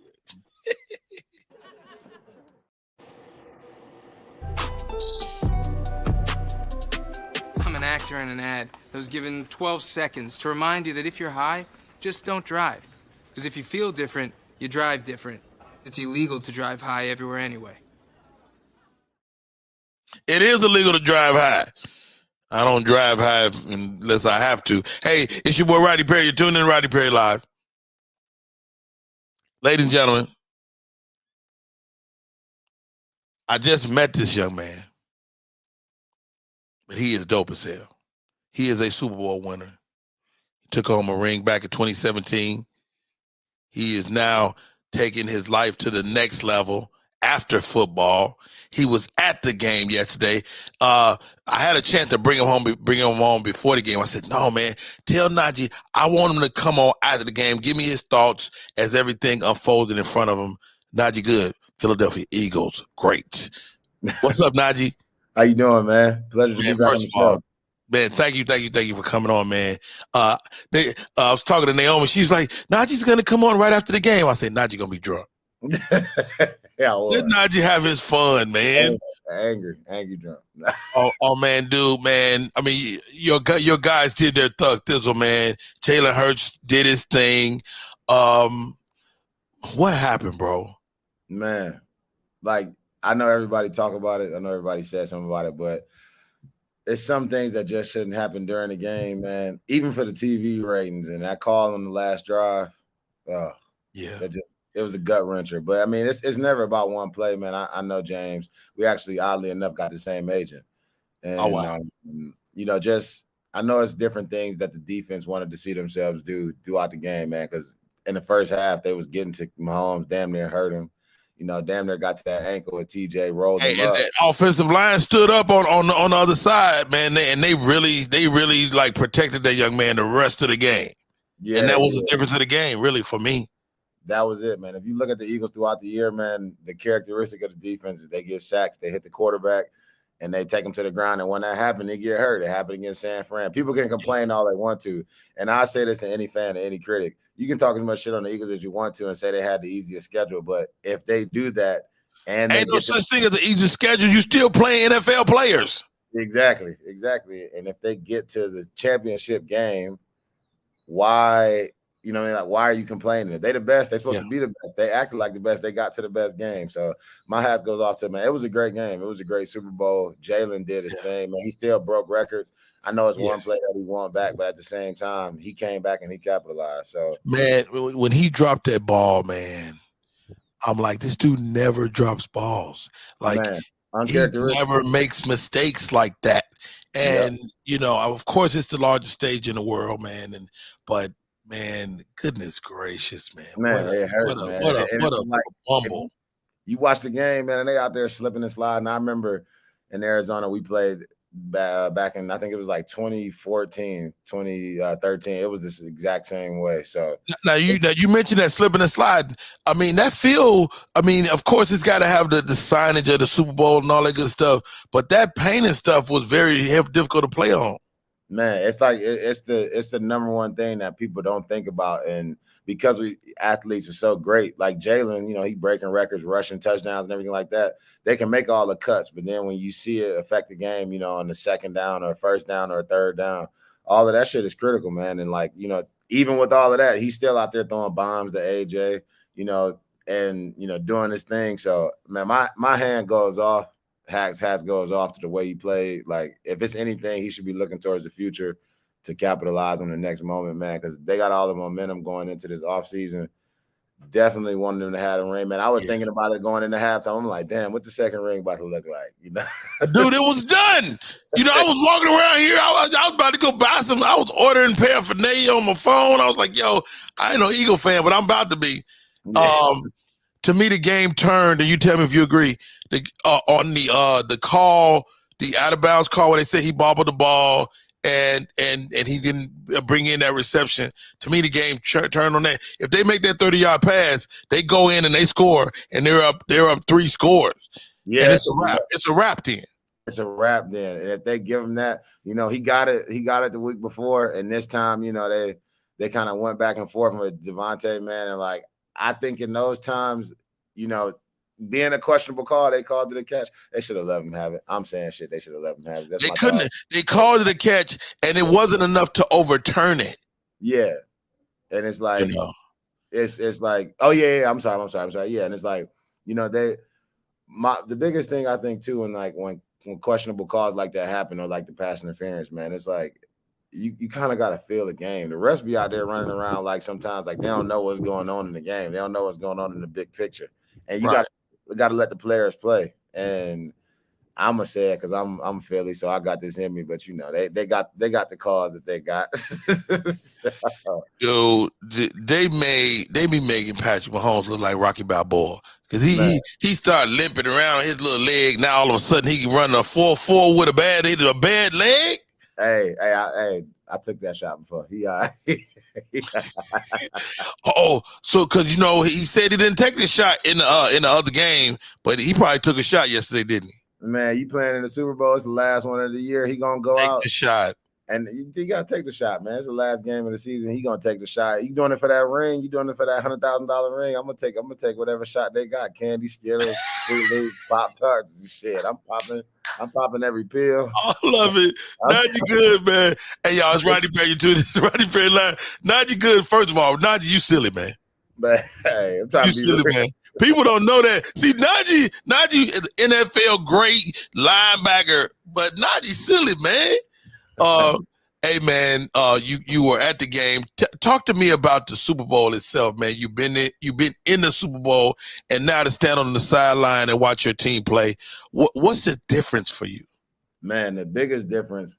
Shit, I almost ran out there and threw somebody pass on, but the biggest difference is, man, you see what I always say about the league and what I would say for anybody outside watching the game is the Super Bowl is done right. They got Rihanna. She pregnant. She walking around pregnant performing. Did you see the baby's foot? Did you see the baby's foot hanging out? Exactly. The baby needed to have headphones on in there. Like you see Rihanna performing. You got Shaq. Michael Rubin, the owner of Fanatics, man, he threw his own party. He had everybody there, Jay-Z. I think that what the NFL has done is they've done a great way to diversify the experience. We always talk about, us as black men being involved in the game of the sport, getting to the ownership, getting to them high-level executive positions. This is a way to do it, man. And I appreciated seeing that from, one, from the side of actually playing, and two, now actually coming back and experiencing it. But being on the field, man, it's a crazy ass game. They set the stage. They singing the Black National Anthem now. They got all types of performers. So I thought it was really cool, man, to see it. And to see, I don't know if you come to Phoenix, a comedian stopping Phoenix like that is. I come to Phoenix. My uncle lives there, so I'm there once or twice a year anyway. Yeah, it's cool. Phoenix is a different city. It's hot as hell during the day. And it's hot as hell during the day. Everybody tell me, and nobody from here. That was the funniest thing. Everybody I met at the Super Bowl. Everybody from somewhere else, yes. Phoenix is where the witness relocation for everybody in the world. Yeah, and I'm talking to people. They're like, oh yeah, I'm from New York. I'm from Philly. I'm from Cali. I'm from whatever else. I'm like, damn, who the hell is from here? Can I find nobody? And I'm still trying to figure out what type of food is Phoenix known for. Oh, that's a good one. Now, you know who else ain't known for? I live in Atlanta. Atlanta ain't known for no cuisine, but they got wings. Phoenix is. I seen barbecue. I don't know I don't think they known for nothing. That's now you know what's good in Phoenix though? Lolo's. What is that? You think I'm playing? I'm a fat nigga. First of all, if I tell you to go get something, nigga, go get it. I got you. It might be Lola's. It might be Lola's. Oh, Lola's. Yeah, Lola's. I have heard of Lola's. It's like a clean Roscoe's chicken and waffle. Yeah, he said clean. Roscoe's has a motherfucking little dirtiness to it, but that Lola's is clean, but it's the similar flavors. I'm about to have to get that before I take off then. I'm about to start. Oh, the Lola's, man. It's Roscoe's chicken and waffle, but clean. But clean. When you sit down, you're going to be like, it's clean here. I got you. It ain't like Waffle House. Oh, no, it ain't like Waffle House. Waffle House, the people, they be outside rubbing dirt on them before they come to work. Hey, and then that shit pop up in your eggs. That's how it tastes good. That's why it tastes so good. Hey, Najee Good, man. NFL linebacker, bro. I got mad respect for anybody that put on that uniform, man. I'm in the barbershop. So-and-so's a bum. This guy's a bum. I'm like, no, he ain't. That motherfucker put that uniform, he good. You know, they've been talking about the NFL in terms of, you know, you guys' pension. You know, you played long enough to get vested in there. But what's your thoughts, man, as the NFL really considers taking care of y'all, man? Man, I think that man, one, they need to do it. You know, at the end of the day, when you get out of practice, you get out of the game, the two words that everybody says, shit hurt. Something hurt. Shit hurt, something hurt. Hurt. Something on your body hurt, man. So it's 100% injury rating. But man, guys is getting paid a little bit better now. Even from when I was playing, they getting paid a little bit better. I think really with younger guys, man, my message would be to them while they playing, man, find a way to take care of yourself and make sure you take care of your finances. Because even as still as the, you know, the healthcare gets extended out, man, you know, guys have all types of reactions. I know y'all saw AB online talking about James Harrison, you know, caused CTE. Right. He probably don't realize that, you know. Hey, he had been wild now for the last 5 years. He's been wild. He's been wild. So you might go, maybe he did get hit. Yeah, he might be that. Problem is, it was his teammate at practice instead of the one in the game, so he don't know. He don't have no idea. He don't know what's happening. But no, they doing a better job, man, taking care of his benefits wise, man. I just I would encourage the younger guys, man, to find a way to make sure that they take care of themselves financially that can match them health benefits. Because them health benefits, man, you know, guys have significant injury. Even somebody like Mahomes, man, you never know how that can affect them later on down the game, man. Even with that high caliber athlete, we see it happen to all of them. You know, you see the greats die just like you do the young guys, man. So that's always a big thing. And at the Super Bowl here, I was fortunate enough to see with the NFL, they had a black mental health study. A good friend of mine, a doctor, he's studying black men in the mental health industry and why, you know, black men have so many causes. Because hell, we got stresses on our life, just stepping out the house every day looking like us. Very true. It's like, you know, it's something good to see, man, that people are consciously taking the effort to take care of, you know, we taking care of our own people in that manner. Wow, so dope, man. Najee good, man. You know what, man? You this is the hard part about being an NFL player, and you tell me if this is true. Is people don't really get to know you because you wearing a helmet 98% of the time. Oh yeah. So your face is covered, and I mean, it was cats that pulled the helmet off. I was like, I didn't know that nigga was light skinned. Pacheco, I didn't know Pacheco was light skinned. He run like the dark dude. Man, yeah, you run like you pissed off. He is up fucking set. That dude, man, I was happy to see him tote that tater like that, man. But nah, that's exactly it, man. Cats don't know. You taught to be different, man. You taught to on that football field, man. You want to go out there and make an impression, make a lasting play to, you know, knock somebody out. And nah, you don't see it, man. Half the time you walk around, you get into a crowd of people that don't look like you. You know, it's kind of dangerous at the same time that people look at like, oh, you know, who is that and whatnot. But nah, you know, I even seen it this week, man. I saw Deebo Samuels and Kirk Cousins and Calais, it's kids running all up to him. And they look like a deer in the headlight just because they don't know what to do. They don't know what to say. They're like, oh, shit, I got to sign this, sign that. And if you turn around and you do something uncharacteristic, you first want to get pointed out. But at the same time, you got to. Like, people just slapped the kid. Wait a minute, bro. Yeah, just slapped exactly. I saw the young man that took that shot, man, in the Buffalo game, Hamlin. He was in the booth with Roger Goodell. In your opinion, will he ever play football again?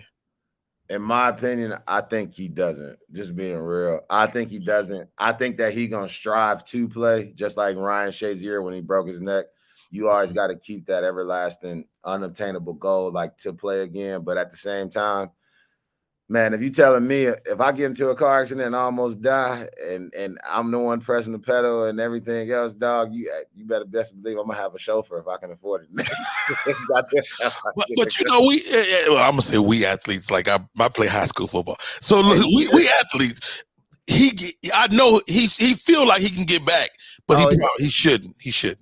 Yeah, and this well, the biggest thing about him too is how he got hurt, man. You playing defense, like I ain't gonna lie, I broke my arm playing defense. I broke I broke some small stuff. I tore something. Yeah. But at the same time, man, you know, it was things that I could come back from. Man, you talk about, getting hit in the chest, playing defense. You got to run out there and do it again, man. You don't know. All that type of stuff can fuck with a dude's confidence while he out there playing. And that's the last thing you want when you out there getting in a car wreck.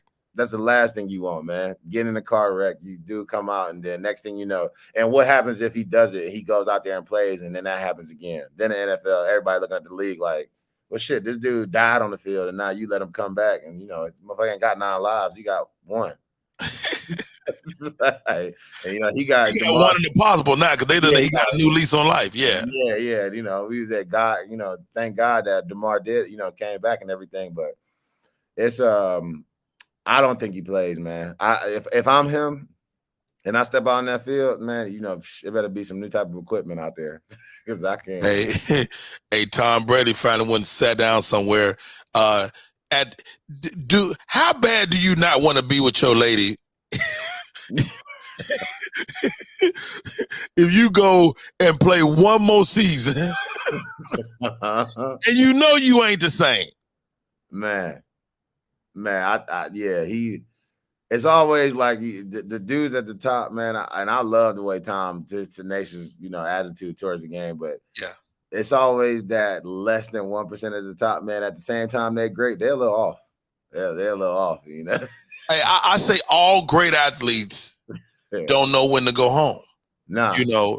Every single one, Michael Jordan, Tom Brady, man, and even Najee. Najee was out there going one more game. He about to suit up yesterday. Yeah, hell yeah. I was ready to throw it on, man. I'd go out there and get broke up like glass, but shit. Yeah. Hey, man, I can't thank you enough for coming on to the show, Najee. My co-host, FloSoAmazin. She don't give a damn about football, but I bring and let's give a shout out to One Act Drama and my man Hopgood. Najee's in the building. Shouts out. Any quick questions for Najee before we let him go? How fine was Rihanna looking up there? How fine was she looking? Yeah. Baby bump, take that out. Live right now. She was beautiful. Like you can look at the menu, but you can't order. Really? Yeah, she's gorgeous, huh? Up close? Yeah. Really? She looked like she gorgeous up close. Yeah, she had on, I think she did a nice conservative show, but it was still her songs is hits. She was out there jumping. You saw a white, black, it didn't matter what race people were. I would shoot the club up too if I was. I seen a dude, you see a dude dancing that's like a chick, to all their songs. He up there throwing his hands up. I'm like, oh yeah, this is Super Bowl. It's the Super Bowl. It's the best party. Bar none, man, and you're a part of it. What's next, Najee? Because you do it all. You acting, you motherfucking, you out there in these streets, Najee, producing, creating, and I'm sure you have a motivational speaking a leg as well. Yeah, I do actually. I'm really happy to start working with the group called the African American Advisors Association, speaking financial literacy, talking about Black financial literacy in our community. And their goal, man, is really to help, whether you got $500 to, $500,000 in the savings, to find a way where you can learn how to become financially literate for your situation and improve your own financial situation so you can offer a better life to your kids, offer a better life to your friends. And I'm really happy to kind of start with this group because it's an approach that I never really heard. And, as Black men, I heard a statistic that Black men don't like really getting financially undressed because we're so used to being that from every other race of people, every other type of people. We're so used to being put in a situation to where finances become the face of our status versus, actual pillar in what we do as our people. So I'm happy to go out there and start doing that and talking about that. We're going to Jackson, Mississippi, and then we're going to go to a few other places. That's just really seeing the different types of neighborhoods of, of our people and where we need to financially grow in terms of, education and intelligence and be realistic about it, man. Don't go there and promise them, cats, oh yeah, I'm gonna do this and do that and change your life this way. I'm gonna help show you how to fish and help actually teach you the ways. And then along the way, I'm gonna give you some privileges like I've seen other people give privileges. And that's what I'm looking to do with this group, man. And it's backed by all the major financial institutions, HSBC, Merrill Lynch, JP Morgan Chase. Even the ones that got the bad names, but if they got the money that's going to go towards, supporting our cause, let's take it and flip. So be it. So be it. Wow, Najee, good man. I cannot thank you enough, bro. Man, financial literacy in our community is one of the things most of us don't learn about money till we got it, and so to kind of start to give that to our children is nothing short of amazing. Man, I cannot thank you enough, man, for coming on. And are you in Atlanta? I'm down right down the street. I come there often because I got a brother that lived there, and I just had we just had the first boy in our family. I got a family full of girls. I got 2 daughters. I got 5 girls, so you ain't said nothing slick to a can of oil. Y'all happy? Y'all happy? Yeah. I know y'all got him with a football already. You're like, yeah. Wow. Najee, good man. Again, thank you, man. How do people stay in touch, bro? Hey, just hit me up, man. They can hit me up via email, and y'all got my number, man. So I'd love to be back on the show. You on social media? I'm on you don't want to give them niggas your number. Right. Because he's a good-looking guy. He got a good clear coat on his skin. You're doing good. You still eat ramen noodles sometime? I'd be curious. I like to ask rich people. Oh yeah, I do that. Ramen. I can't take the. That's you can take the boy out the hood, but you can't take the hood out the boy. Okay. Man, I think that's awesome that you're speaking about financial literacy from your platform. That's important. Because that's what I've been doing for the past 11 years. I got a few NFL clients that I have now and a couple of NBA clients that I help with. If you like, I can give you some bullet points, some other stuff that like you have to meet, like you say, you have to meet people where they at in their community, how they can put their rent on the credit and boost their credit that way. It's so many things they can do at their level that they can better themselves. Oh, I didn't know about that. Okay. A lot of people don't know, like, even small things that I've come to learn is like you can have an American Express Platinum card making $30,000 a year. I was just talking about it. I got one. Yeah. And it's like, you can have the luxuries of what people see if you make sure you sign up and you finish the email sign off when you go get points or credits or rewards that can help you financially make easier decisions when you travel or go to a hotel or just do little things. And it's really just about, reading to the end of the sentence, or it's about making sure you catch, the clause that say, if you do this, then they got your ass for the next 5 years. So you say, no, I don't want to do it. So it's like, it's things like that you can learn about, that's really, just small little nuggets that in our community, we know how to talk to each other. And when I really heard that, as Black men, even as athletes, man, our contracts is public. And we be in the locker room sometimes BSing like, oh, yeah, you don't know what I got. You know what I got. And it's like, mother, I can Google this shit. Shut up. Yeah, it ain't far. I got it right here on my phone. It's like, you can imagine what happens in our own neighborhood when you see cats rolling around, trying to display themselves in ways that they just don't need to. Because at the end of the day, you want to have the ability to take your family, take your girl, take your kids, take your boys out to do something with versus, putting on the show for everybody else. So, it's a bunch of material. It's a lot of time people don't even know you can take your American Express Platinum. I use mine for gas, for my phone, for all my regular stuff. I can do my debit card, and then I reconcile at the end of the month. I use mine in the strip club when I swipe it through the booty. Swap out.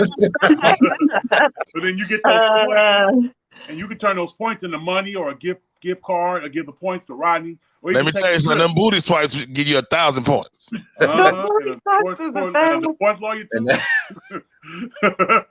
do that, but only once a month now. You gotta stay on budget. That's true. That's a fact. Hey, y'all. I'm sorry. How good. I mean to cut you off. Mr. Najee, man, thank you so much again, man, for coming on the show. Giving us the recap of the Super Bowl, man. A great game. Sad to see. The Bengals should have been in there. Najee, I'm from Cincinnati. The Bengals should have been in. The Eagles got played just like the Bengals did. One bad play. Even though it was that one bad play. That Bengals player, he needed to be. I know Joe, and it hurt him. That hurt. They should have won. You're right. They should have won. You're right. Naomi Moore says, come live with us. Watch Najee and Rodney in the sitcom The Urbans. It's on Tubi right now. Clifton Powell, Donnell Rollins, Bernadette Stannis, all of us in the Urbans, man. Najee, man, it's a pleasure to share the screen and the mic with you, man. Thanks for coming on the show, bro. Thank you. Thank you, guys. Take My care. man. Hey, y'all, what a great recap, right? Right. That's good. Shout out to Tubi. Shout out to freaking Tubi. Now, let me ask a question. Who thought they sat on the remote? Oh, you want to ask another question? Because let me ask a question. Is a question. Go ahead. I'm sorry. Go ahead. Who thought they sat on the remote when the Tubi commercial came on?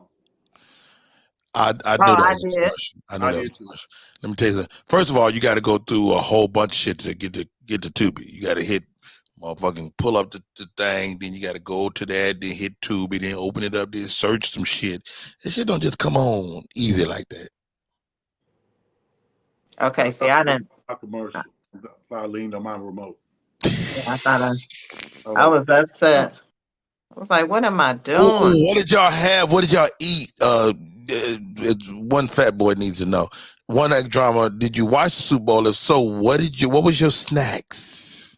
I watched the Rihanna concert. You know what? I'm sick of it. I'm sick of it. Answer right. Okay, I'm sorry. We had burgers and fries. We had actually the Kansas City. That's his thing. The head coach. I shouldn't have had a burger. I was on their team the whole time, I guess. But we had burgers. You barbecue. Yeah. Hollywood Hotman. What y'all have, man? What y'all have for the Super Bowl? Chicken, egg rolls, and fries. Chicken egg rolls. Okay. Did y'all get them out the box or y'all made them fresh? No, the wife made them. You know Deep what? fried them and everything.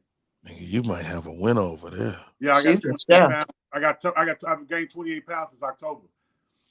Oh well, Start she going to the gym might next kick week. your ass to the curb. You game 20. Bro, we both going to the gym next week. I've already paid. I already went and got my supplements. I said, hey, this ain't me. Quit that. I can't do it. I swear to God, though, before I met my wife, I was a specimen. He was a specimen. Oh my God, FloSoAmazin. I was something to look at. Don't get me wrong. I still had the regular face, but nigga, my body though, nigga, there's all this shit, abs. Oh man. I used to have that one little muscle that point to your penis. I used to have that. It just glazed over now. It looked like it's I got. don't want to hear about your body. It's got donuts in it now. It got donuts in it now with cream T-shape, filling. y'all don't realize, boy, that T-shape will get you everything. Boy, I used to be like, I'm teed out. Boy, that sucker gone now. Anyway, an incredible show today. I cannot thank my co-host enough. FloSoAmazin. How do we stay in touch? I'm on all social media as Najee said, wait a FloSoAmazin. minute, I asked Najee this. Najee said he gave his phone number. He said, you got my number, nigga. I was like, It's hard to throw away them player ways, but they going away. It sound like you got a good wife. She making chicken egg rolls. So oh yeah. But No, that no, was really, Najee, how do we Najee. stay in touch, Flo? I'm sorry. all social media is FloSoAmazin, and I do have a show coming up at Uptown with Sherman Goodman. So it's February 24th. Sherman Goodwin or Sherman Golden? Goodman. Goldman. Don't tell him, y'all. Sherman Goldman. No, it's Golden. No, like, it's, my life like it's golden. Yes, trust I me. thought it's Goldman. Okay, Goldman. Goldman is a Jew. I can't. Listen, we both from Ohio, so he's allowing me to feature for him at Uptown February 24th through the 26th, and then I'll be with Steve Brown the following weekend at the Underground Atlanta. So Good stuff. I like that. mhm.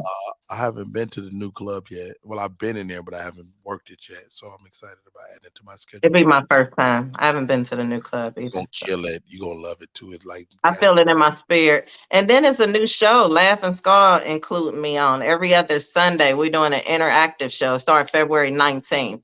And it's called What's Your Problem? So you ask the audience member their problem, and then me, Hank Denson, Joe Smith, and Nick Murphy respond with something, humorous to make light of your problems. I love that.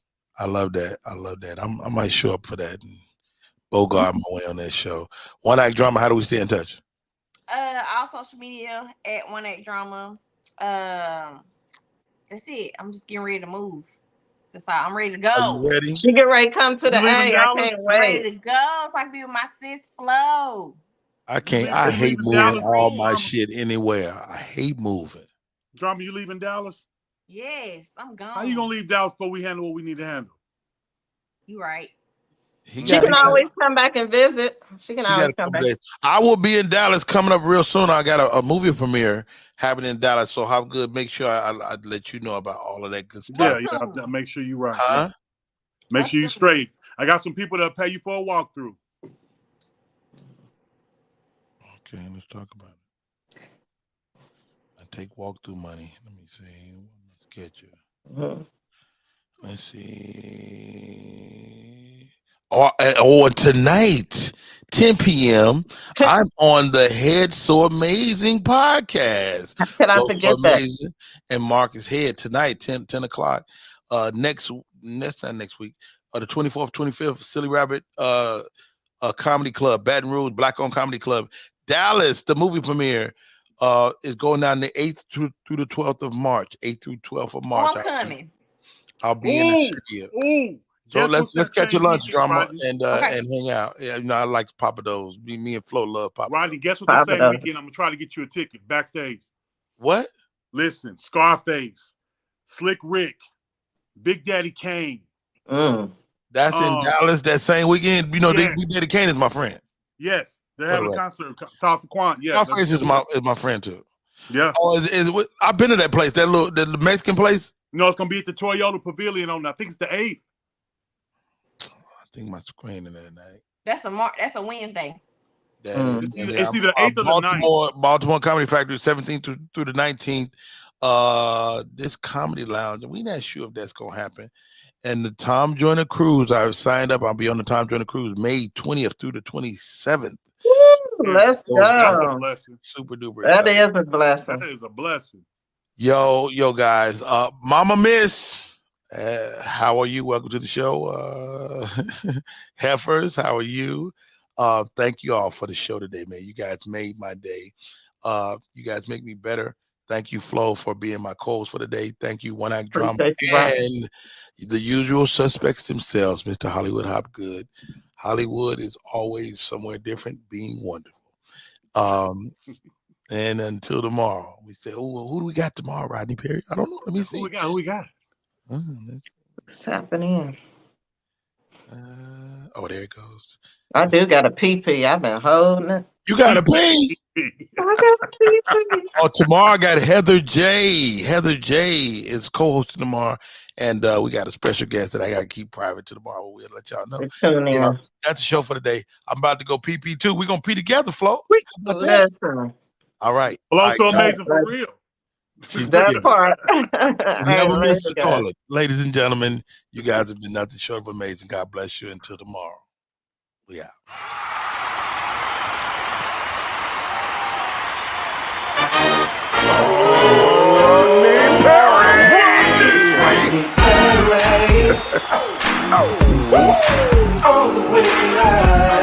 Get ready for America's #1 funny man.